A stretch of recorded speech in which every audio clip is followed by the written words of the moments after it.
Shalom kuri wowe uje hano kuri Senga Ubuhoke. Imana iguha umugisha cyane cyane wowe wakoze subscribe. Uwiteka aguha umugisha. Nawe uje utarayikora turagusaba kugira ngo udukande subscribe numara gusoza kumva ibyo turi kuvuga, ibyo Umwuka Wera yaduhaye kuvuga. Iyo turi hano ntabwo tuvuga twebwe tuvuga ibyacu, no Umwuka Wera uvugana n'abantu babaje ku gicaniro, kuko Yesu yaravuze ngo umwuka naza azatuyobora mu kuri kose, atwigishe, atuyobore no mu kuri kose. Karibu Umwuka Wera, ngwino bane natwe, ngwino dufashe, ngwino wigishe buri wese uje hano kuri iki gicaniro cyitwa Senga Ubuhoke. Mu izina rya Yesu Kristo wabambwe agapfa akazuka, ntabari njye ahubwo akanwa kanjye gahinduke akimana Data wa twese, akimana Mwana, Imana Mwuka Wera, gahinduka akimana imwe rukumbi, ivugane, yigishe, ijejure buri wese uje kuri iki gicaniro. Urakoze Mwami, tuguhaye amashimwe, tugushyize hejuru mu izina rya Yesu wapfuye akazuka, amen. Tugiye kuganira ku ijambo ryitwa igicaniro. Igicaniro ni iki? Ese kimara iki? Iyo mvuga ngo karibu ku gicaniro cyitwa Senga Ubuhoke, igicaniro ni iki? Mba mvuze iki? Ese kimaze iki? Ndagira nkubwire ngo igicaniro, ijambo igicaniro riboneka muri Bibiliya inshuro 165. Mu isezerano rya kera Bibiliya ikivugaho inshuro 149. Mu isezerano rishya Bibiliya ikakivugaho inshuro 16. Urumva rero ni iby'agaciro. Iyo Bibiliya ivuga ibintu, Imana ikavuga ikintu inshuro zirenga 3, iba yifuza ko icyo kintu abantu bakimenya, kiba ari icy'ukuri kandi kiba ari cy'agaciro. Kudashaka kumenya icyo Imana ivuga ni igihombo cyawe, kandi ni ukuvuga ngo ni ubunebwe bwawe, ni ubute bukeya bwo mu mitekerereze. Ariko kandi kwifuza kumenya icyo Imana ivuga nanone ni umugisha, kuko ugendana n'Imana uzi, ugendana n'Imana usobanukiwe, ugakorana nayo, kuko ibyayo byose ubu bisobanukiwe. Rero kutamenya igicaniro icyo ari cyo, ntushobora, umuntu utazi igicaniro icyo ari cyo, kandi kuko utazi igicaniro icyo ari cyo ntushobora no ikintu utazi ntushobora kugira, ntushobora kucyitaho, ntushobora no kugikora.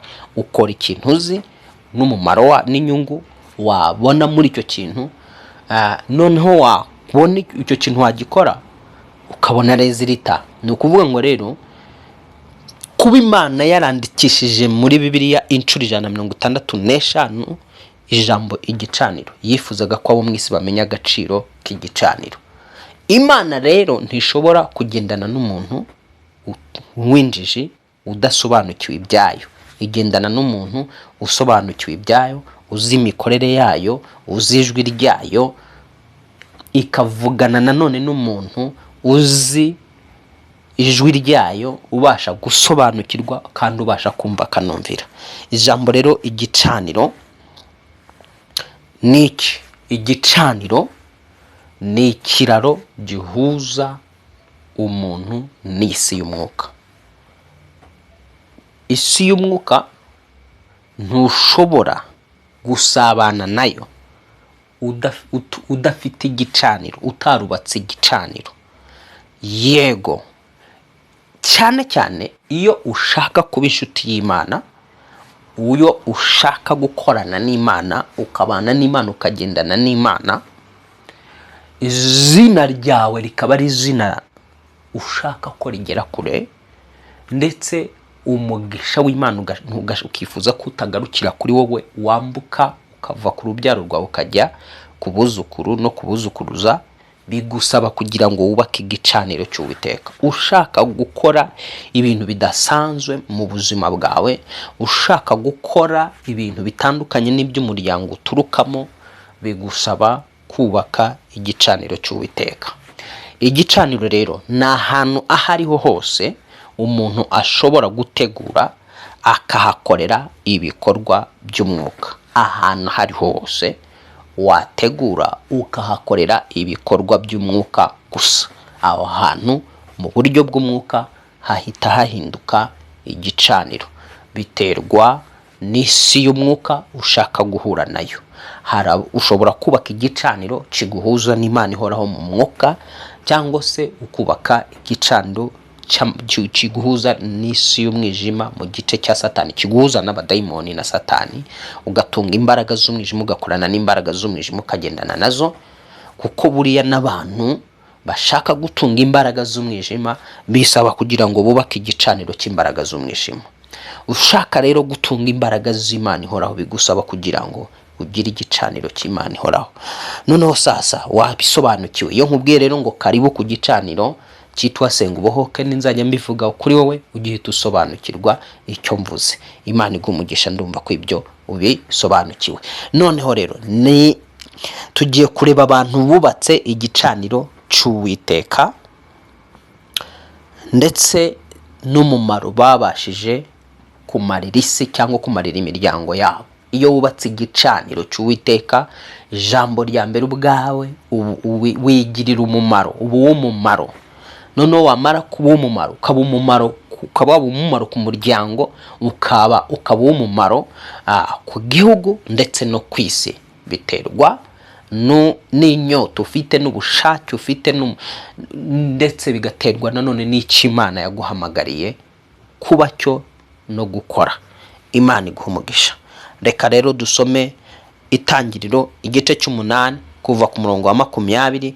Tugiye kureba abantu bagera muri 6 Imana yahinduriye ubuzima, bagize izina hano muri Bibiliya bivuye ku gicaniro cy'Uwiteka bubatse. Imana ikugire neza. Itangiriro igice cya 20. Itangiriro igice cya 20 uhereye Itangiriro igice cy'8, Itangiriro igice cy'8 kuva ku murongo wa 20. Itangiriro igice cy'8 kuva ku murongo wa 20 handitswe ngo, Nowa yubakira Uwiteka igicaniro, atoranya mu matungo yose yo mu nyamaswa zose zitazira no mu nyoni n'ibisiga bitazira, atambira Uwiteka, ahumurirwa n'umubabwe. Uwiteka aribwira ati, sinzongera ukundi kuva mu butaka kubw'abantu, kandi gutekereza ko imitima y'abantu ari kubi uhereye mu bwana bwabo, kandi sinzongera kwica ibifite ubugingo byose nk'uko nakoze.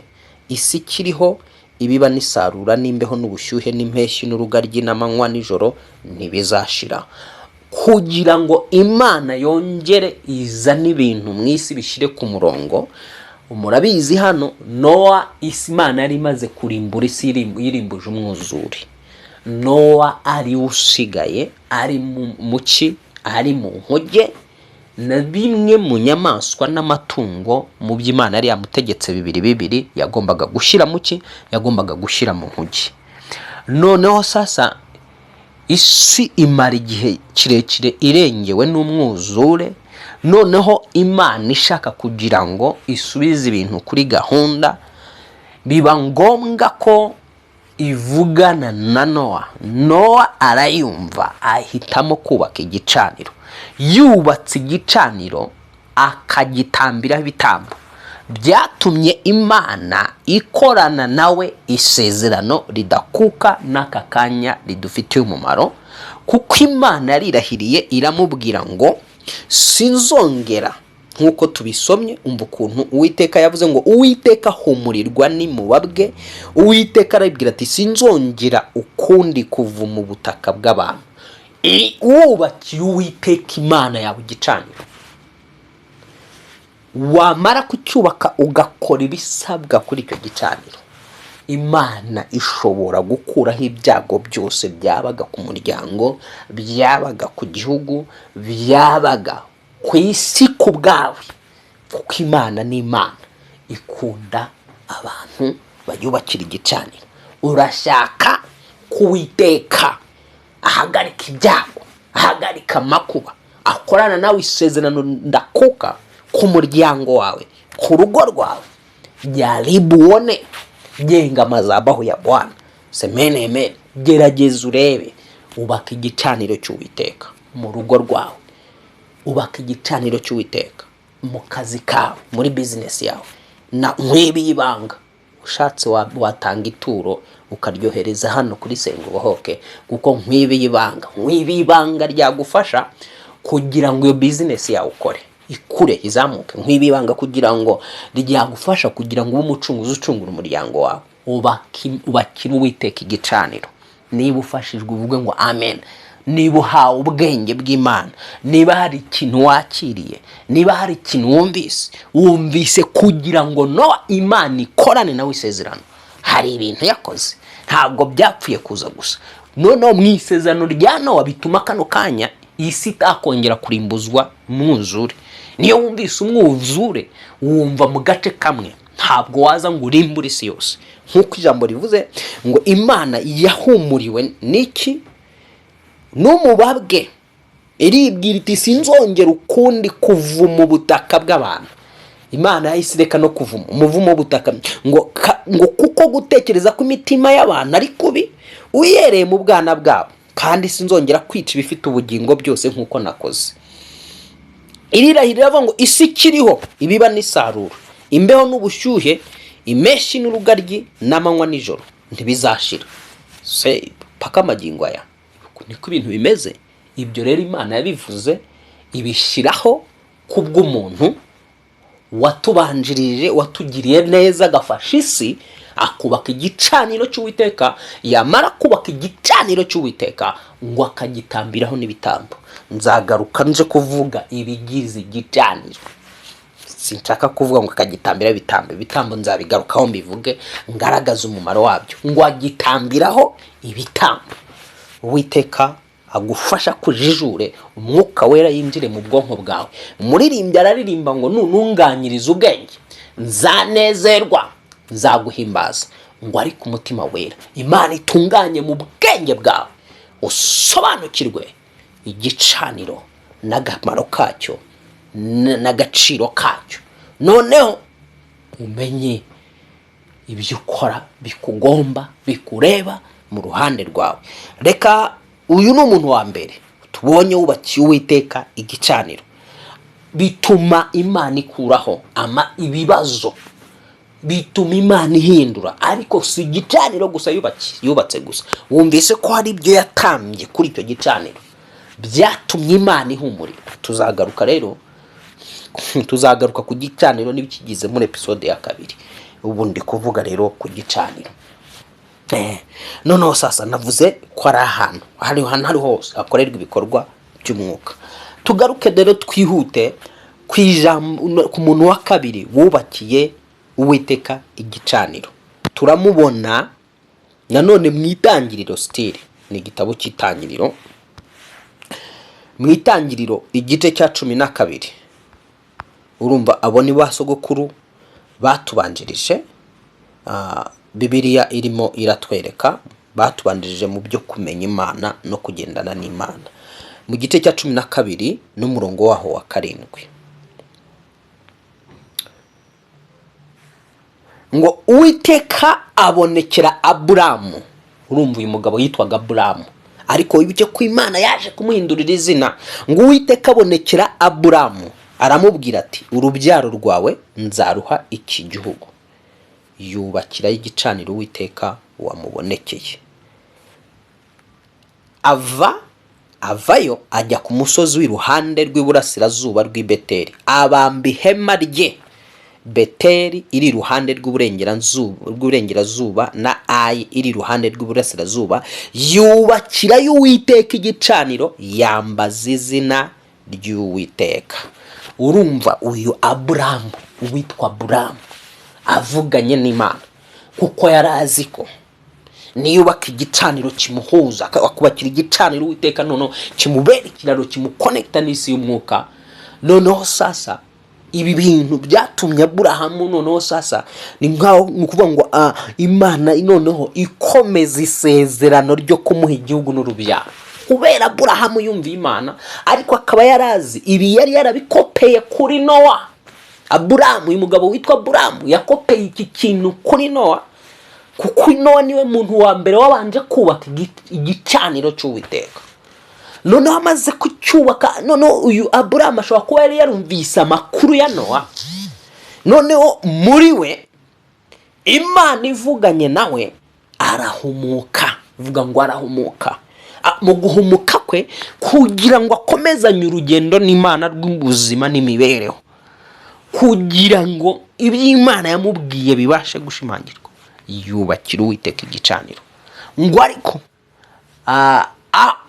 ahageze Aburahamu, aho ahageze ahitaga yubakira Imana igicaniro, ndetse agakora ibijyanye n'ibigomba gukorerwa ku gicaniro. Tuzabivuga ibigomba gukorerwa ku gicaniro. Noneho sasa nyuma yaho dukomeje ngo akazajya yambariza Uwiteka kuri icyo gicaniro. Uyu Aburahamu byatumye Imana ikomeza isezerano nawe, iramubwira ngo iki gihugu nzakiguha kandi ngihe urubyaro rwawe. Icyo gihe Aburahamu ibuka ko atari afite igihugu, yari yimutse, yari ari muri gahunda zo Imana imutegetse kuva mu gihugu kiwe cyakavukire muri Uriya Bakarudayo, igenda imwerekeza from nowhere aho atarazi nawe, kuko yari mubwiye ngo siga umuryango wa n'inzu ya so. Iyo tubisomye mu itangiriro hano mu gice cya 12 ngo Uwiteka ategeka Aburahamu ati va mu gihugu cyawe usige umuryango wawe n'inzu ya so ujye mu gihugu nzakwereka. Imujyanye mu gihugu atazi, avuye mu gihugu cye bwite, asize umuryango avukana nawo, ndetse wo mu maraso wose arawusize, asize base wabo, ba nyina wabo, ba anko biwe nyine, asiga mbega umuryango nyirizina mugari, arabasiga umuryango arawuta.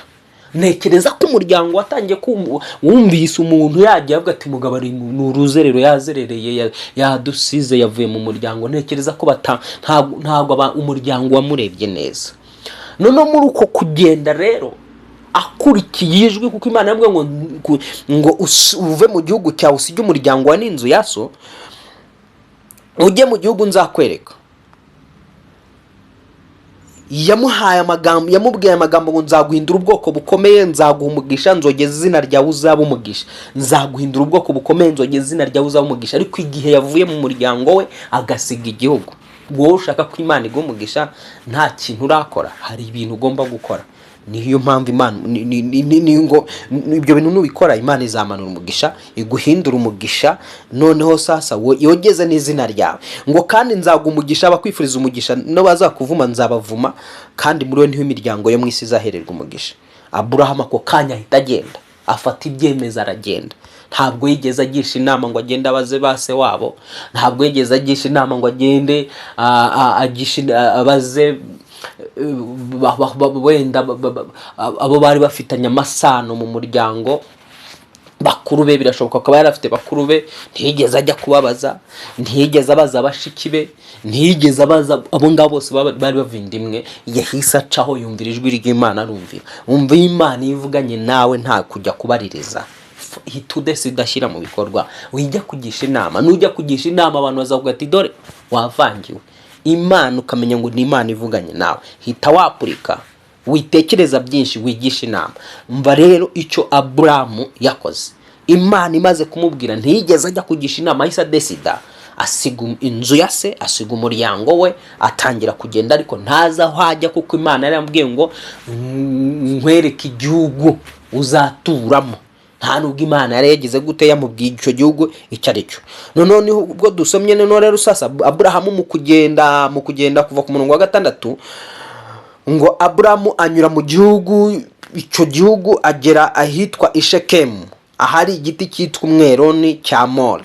Muri icyo gihe ngo umunyakanani yari muri icyo gihugu. urumva yaje kugera mu gihugu ahantu hitwa Ishekemu, ngo hari igiti cyitwa n'umweroni. Ngo muri icyo gihe rero hari umunyakanani, ni ukuvuga ngo hari abanyakanani nibo bari batuye mu gihugu cyitwa Kanani. Ni nk'uko Imana yakuvana ikakujyana muri Amerika ikakubwira ngo nzaguha iyi Amerika, ikakuvana ikakujyana mu Bushinwa ikavuga ngo nzaguha iki gihugu cyitwa Ubushinwa, ikakuvana hano ikakuvana mu cyaro ikakuzana i Kigali ikavuga ngo nzaguha iyi Kigali. Nguko uko byagenze. Aburahamu none sasa ageze mu gihugu rero cyitwa Kanani, umva ko Uwiteka yahise amubwira ngo Uwiteka abonekera Aburahamu aramubwira ati urubyaro rwawe nzaruha iki gihugu. Ako kanya Aburahamu nawe yubakira igicaniro Uwiteka wamubonekeye. Urumva ko yubakiye Uwiteka agize gute wamubonekeye. Ngo ava yajya ku musozi w'iruhande rw'uburasirazuba rw'i Beteli abamba ihema rye nyine aho hantu hitwa Beteli iruhande rw'uburengerazuba, ngo na Ai iruhande rw'uburasirazuba. Yubakirayo Uwiteka Uwiteka igicaniro, yambaza izina rye. Urumva rero mu kwambaza kubakira Uwiteka Imana igicaniro muri iki gihugu akambaza izina ry'Uwiteka byatumye Imana imuha iki gihugu kandi mu izina rikomeye. Ntabwo wakubakira Imana igicaniro ngo uhishurire akantu, ntabwo wakubakira Imana igicaniro ngo izina ryawe irireke gutyo, ntabwo wakubakira Imana igicaniro ngo umwana wawe imute urubyaro rukuvaho irurute. No, nibibaho. Reka rero twihute ku muntu wa gatatu wubakiye Uwiteka igicaniro. Ibyo bintu byose byagendaga biba uruhererekane, n'abantu bagenda bakopera nyine bakiga umuco mwiza. Nubona umuco mwiza ari mwiza ukopere uwushyire mu mico yawe yindi myiza ufite. Icyo uzajya ubona ari cyiza kige, hanyuma ugishyire muri bya bindi byiza wamenye, uzarushaho kuba ukomeye kandi uzarushaho kugirirwa neza n'Imana. Wibuke ariko ko ijambo rivuga ngo uwamenye byinshi azabazwa byinshi. Ibyo umenye uba ugomba kubigira gute kubikora, ndetse ukabikangurira abandi kubikora, ukabisangiza abandi. Ibi turi kwigisha hano ukibimenya iki cyigisho kora share, gisangiza abandi, gisangiza abantu musengana, gisangiza babandi uzi baba mu bintu badasobanukiwe, agasenga ariko atazi ibyarimo, agakora ibyo atazi.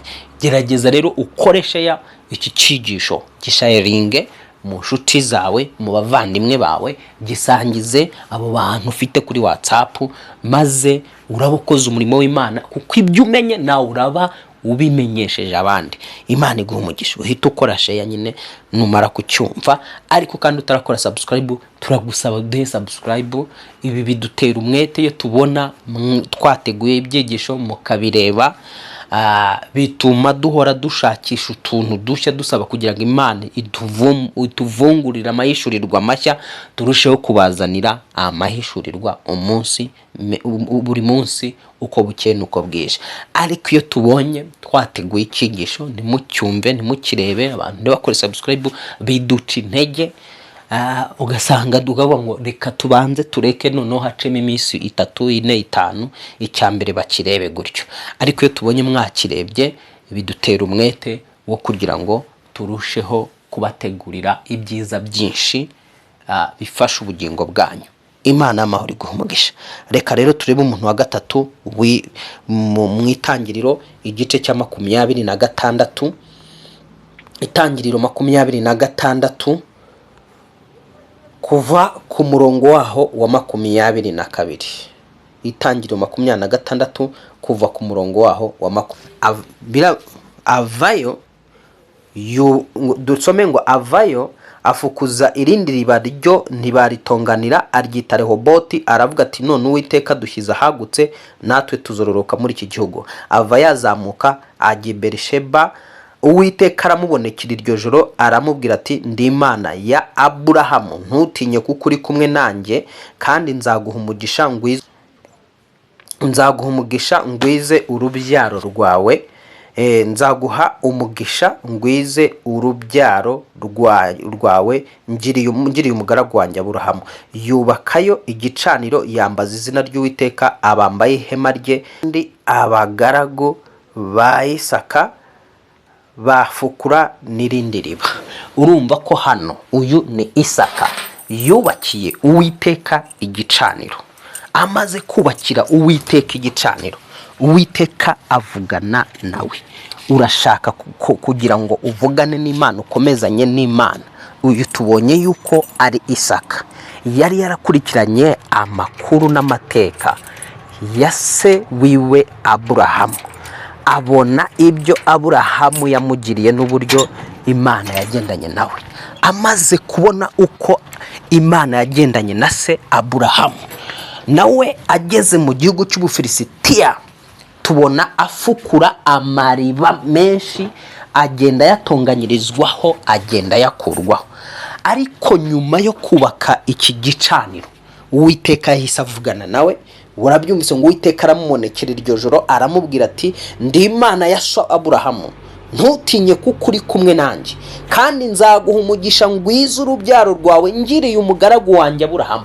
Ni ukuvuga ngo hari ibintu Imana ishobora gukorera urubyaro rwawe rugukomokaho bitewe n'amateka wagiranye nayo, amateka ugirana n'Imana.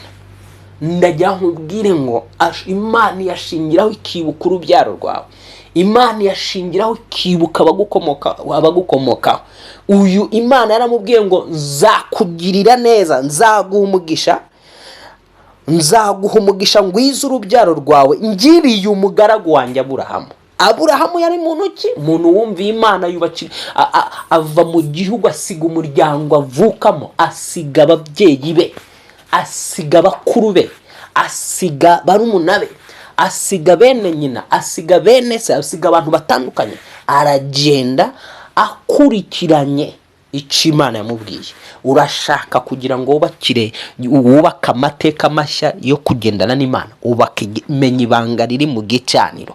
Tubonye rero uyu muhungu we Isaka, nawe Imana amaze gusobanukirwa imikorere y'Imana, ngo yubakira Uwiteka aramubonekera iryo joro, aramubwira ati ndi Imana ya Aburahamu, ntutinye kuko uri kumwe nanjye, nzaguha umugisha ngwiza urubyaro rwawe ngiriye umugaragu wanjye Aburahamu. Noneho hepfo nawe ngo yubaka igicaniro, yambaza izina ry'Uwiteka. Yubaka iki? Igicaniro, yambaza izina ry'Uwiteka. Igicaniro gifite ibyo kigomba gukorerwaho. Nakubwiye ngo ni ahantu hakorerwa ibikorwa by'umwuka. Imana y'amahoro iri kugirire neza. Ngo noneho ngo kandi abagaragu ba Isaka bafukura irindi riba. Icyo gihe abagaragu be bongeye gufukura irindi riba. Ayandi mariba barayafukuraga agateza ibibazo, ariko nyuma yo kubaka igicaniro, iriba yaje kubaka ntago ryabaye iryo bibazo.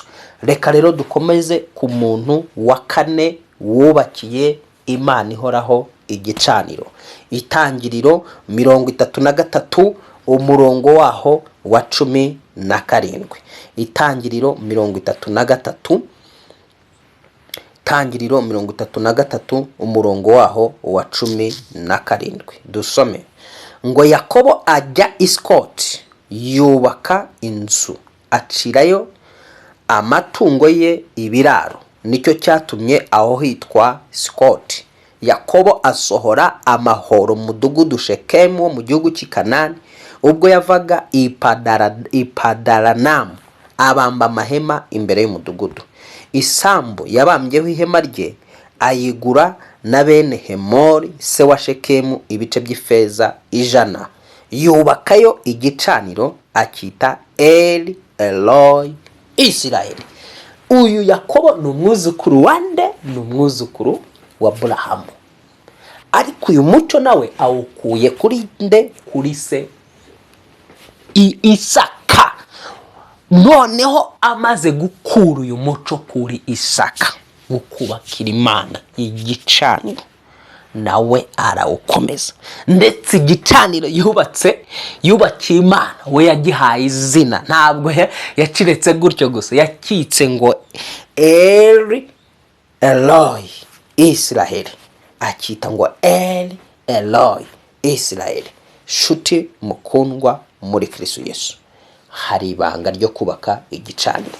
Subira inyuma, Nowa izina rye rivugwa muri Bibiliya, ryaramamaye mwisi, ryaramamaye kubera iki? Yubatse igicaniro. Ese Aburahamu wiganye umuco wande, wiganye umuco wande wa Nowa. Izina rye ryaramenyekanye, yego ryaramenyekanye. Urubyaro rwe rwaramenyekanye, yego. None se Isaka wakomeje uwo muco wo kubakira Imana igicaniro byagenze gute? Ese uyu Yakobo byagenze gute? Shuti mukundwa muri Kristo Yesu, iki cyari igicaniro Yakobo yubatse, icyo yise ngo El Eloi. Reka twihute noneho 3:5, aho ngaho itangira 3:5 n'umurongo wa 2 n'uwa 5. Tangiriro 3:5 umurongo wa 2 n'uwa 5 ngo maze Yakobo abwira abo mu rugo rwe nabo bari kumwe bose, mukureho imana z'abanyamahanga ziri muri mwe, mwizirure mwambara indi myenda, duhaguruke tuzamuke tujye i Beteli, nanjye nzubakira igicaniro Imana yanjye ku munsi w'umubabaro wanjye, kandi yagendanaga nanjye mu nzira nagenzemo. Ahangaha ariko duhere ku murongo wa 1 ngo Imana ibwira Yakobo ati haguruka uzamuke ujye i Beteli, utureyo wubakireho igicaniro Imana yakubonekeye ubwo wahungaga Esawu mwene so. Urumva no mu gihe uyu Yakobo yahungaga Esawu ari we mwene se, yubakiye Imana igicaniro. Uyu Esawu kuko tutabona ahantu yigeze yubakira Imana igicaniro, izina rye n'amateka ye afite aho yagarukiye, ariko amateka y'uyu mwana witwa Yakobo yarakomeje, abari nawe ukomokaho igihugu cya Isirayeli, kuko yubakiye Imana igicaniro. Aha rero iki gicaniro Yakobo hano yari yubatse nanone cyari igicaniro cyabo mu rugo rwe n'umuryango we, agira ngo abahuze n'Imana. Niyo mpamvu mwabyumvise yababwiye ngo kuko aba bari abanyamahanga, ngo Yakobo abwira abo mu rugo rwe nabo bari kumwe bose, kuko Yakobo yari afite imitungo myinshi, afite ingamiya nyinshi, inka nyinshi, intama nyinshi, yabaga afite abagaragu bamukorera. Abo bagaragu bamukorera rero ntiyifuzaga yuko nabo bagira izindi mana, basenga izindi mana zitazwi. Yifuzaga ko bagendana n'Imana, yashaka kubaraga Imana ye. Akarya jambo Dawidi yavuze ngo nje n'inzu yanjye tuzakorera Uwiteka. Uku niko Yakobo yifuzaga ko we n'abakozi bamukorera batagomba kugira izindi mana zitazwi, bagomba kumenya Imana rurema yonyine. Niyo mpamvu rero yababwiye ngo maze Yakobo abwira abo mu rugo rwe nabo bari kumwe bose ati mukureho imana z'abanyamahanga ziri muri mwe, mwizurure mwambara indi myenda. Ni hawe yandi yakabwira ati mureke ibigirwamana, mureke ibintu byo guterekera, abaterekera babyira inzaratsi, abafite utuntu mwambariyeho, abafite utuntu mugenderaho, ibintu mwizereraho bitafite aho bihuriye n'Imana ihoraho, mubite mubijugunye. Ibintu byo kuraguza, ibintu byo gupfumaguza mushyire ku ruhande. Noneho sasa mwambare imwizirure, mwambare indi myenda. Kumva hari ibintu bishobora gutuma wowe bikizira, ariko nanone ukaba wakwizirura. Igihe cyose wubakiye Imana igicaniro, ndetse ukajya ku gicaniro ugakora n'ibisabwa ku gicaniro, wowe urazirurwa. Ngo duhaguruke tuzamuke tujye i Beteli, nanjye nzubakireho igicaniro Imana yanjye yanyumviye ku munsi w'umubabaro wanjye, kandi yagendanaga nanjye mu nzira nagenzemo. So reka ngarukiranga. Imana igumugisha. Undi muntu wa nyuma dusoza ikiganiro cyacu cyangwa ikigisho cyacu Imana yashatse ko tubaha uyu munsi, na gatandatu icya gatandatu nyine umuntu wubakiye, icya gatanu nako umuntu wa gatanu wubakiye Imana igicaniro. Ni abantu 5 nashatse kuvugaho, ni benshi ariko nashatse kuvuga kuri 5 gusa. Umuntu wa gatanu ni Mose yubakiye Imana igicaniro. Itangiriro Mose yubakiye Uwiteka Imana igicaniro. Kuva igice cya 17 nshuti mukundwa muri Kristo Yesu. Ibi bintu mbitegura, ibintu ntegura byose n'Umwuka Wera uba washatse ko tubibaganirizaho tukabibigisha, kuko turabizi tuzi agaciro k'ibyo ko kuvuga icyo wamenye ukagisangiza abandi. Biravuga ngo abamenye byinshi bazabazwa byinshi. Ntabwo twifuza ko ibyo twamenye tubibazwa, turifuza kugira ngo tubibahe namwe. Ibyo Data yaduhaye natwe turimo turabibaha. kuva igice cya 17 n'umurongo wa 15. None ndakugira nkubwire nawe ukimara kumva ibintu uhita ubisangiza abandi, nuvuga ngo uhita ufata uterura iki cyigisho ugisangize amagrupe ubamo, ugisangize inshuti zawe ufite kuri WhatsApp. Uraba ntuzigera ubazwa ko wagundiriye ibyo wamenye. Kandi urabukoze ubutumwa ubwawe, uvuze ubutumwa. Reka rero dusome kuva 17 n'umurongo wa 15 dusoza, ngo duhere ku murongo wa 14. Uwiteka abwira Mose ati, andika ibi mu gitabo biburwibutso, ubibwire Yosuwa yuko nzakuraho rwose kwibukwa kw'abemeleki, bakibagirana mu bo munsi y'ijuru bose. Mose yubaka igicaniro akita Jehova Nisi. Aravuga ati Uwiteka yarahiriye ko azajya arwanya abemeleki ibihe byose. Imana wumvise icyo yavuganye na Mose. Mose nawe yubaka igicaniro. Amaze kubaka igicaniro wakita izina. Niyo mpamvu nakubwira ngo karibu ku gicaniro cyitwa Senga Ubohoke. Ujye umenya icyo mvuze. Iki ni igicaniro gikorera ku mbuga nkoranyambaga cyitwa Senga Ubohoke. Gicishwaho ijambo ry'Imana gusa, gicishwaho ibikorwa by'umwuka, gikorerwa ibikorwa by'umwuka, kigaca amagambo y'umwuka. Nta yandi magambo ayo ari yose uzumva aca kuri iki gicaniro cyitwa Senga Ubohoke atari amagambo y'umwuka, ni amagambo y'umwuka. Mwumvise rero, we yakise igicaniro Mose yayubatse, yakise Jehova Nisi. Bisobanura ngo Uwiteka niwe bendera ryacu, Jehova Nisi. Kandi Imana iramubwira ngo Uwiteka yarahiriye ko azajya arwanya abemeleki ibihe byose. Uwiteka arwanye abarozi, bakurwanya ibihe byose. Buriya abarozi bagereranywa n'abemeleki. Reka ngarukira aho ngaho rero. Wumvise abantu 5 b'ingenzi bafite izina rikomeye uwo utaragira, bubakiye Imana igicaniro, bituma Imana ibaha izina rikomeye, bituma Imana ibana nabo, bagirana amateka n'Imana mu buryo bukomeye cyane. Ese urumva wowe urinde utakubaka igicaniro cy'Uwiteka? Ubaka igicaniro cy'Uwiteka. Kandi nzagaruka ahangaha sobanura iki ibigize igicaniro. Ni ibiki bigize igicaniro ku buryo icyo gicaniro mu buryo bw'umwuka gishobora kugira imbaraga. Imana iguha. Aho ni muri episode ya 2 tuzagaragaza ibigize igicaniro. Noneho episode ya 3 tuzaza tuvuga igicaniro cy'ubwami bw'umwijima n'imikorere yacyo. Iki gicaniro rero cy'Imana ihoraho gishobora kuguhindurira amateka, gishobora kuguhindurira ubuzima, gishobora guhindura izina ryawe, gishobora guhindura izina ry'umuryango wawe, umuryango wawe ugakomera, wabagukomokaho, urubyaro rugukomokaho rugakomera. Gishobora gutuma uhinduka ubwoko, gishobora gutuma, ndavuga igicaniro cy'Uwiteka, gishobora gutuma ugendana n'Imana, ugasabana n'Imana, ugakorana nayo mu buryo bukomeye igihe wagize igicaniro cy'Uwiteka mu buzima bwawe. Imana y'amahoro igumugisha. Reka dusoreze ahangaha, tuzakomeza iki kiganiro nimukireba cyane. Ejo tuzagaruka tuvuga ibigize igicaniro. Imana y'amahoro igumugisha. Noneho nabyo nimubireba tuzagaruka tuvuga noneho sasa ku gicaniro cy'isi y'umwijima, ari cyo gicaniro twita ibicaniro by'abarozi n'ingaruka zabyo. Noneho ubwo nyuma yaho tuzagaruka twongere tuvuga uburyo twasenya ibicaniro bya Satani ntibitugireho ububasha, ntibitugireho ubushobozi kuri babandi bamaze kubaka igicaniro cy'Imana ihoraho. Imana y'amahoro igumugisha. Imana y'amahoro ikugirire neza. Dukandire subscribe niba utarayikora. Numara kuyikora ukoreshe ya ibyo umenye ubimenyesha abandi, bitume twaguka cyane umuryango mugari. Imana ikugirire neza.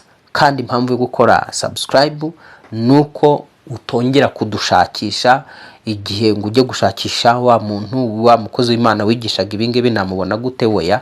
Igihe cyose nuvuga ngo iyo ukoze subscribe cyiza cyabyo, igihe dushyizeho ikiganiro ugakanda kukazogera uhita ubona notification, nyine uhita bakwereka ko hari icyigisho giciye kuri ya channel uba warakanzeho subscribe. Washaka kukireba ukagenda ukakireba, ntiwirirwa uvunika kujya gushakisha wandika muri telefoni kandi ngo senga ubohoke oya. Iyo yakoze subscribe, igihe cyose dushyizeho icyigisho uhita ubibona, ntabwo wongera kujya kudushakisha kandi ngo uvuge ushakisha ngo mukozi w'Imana.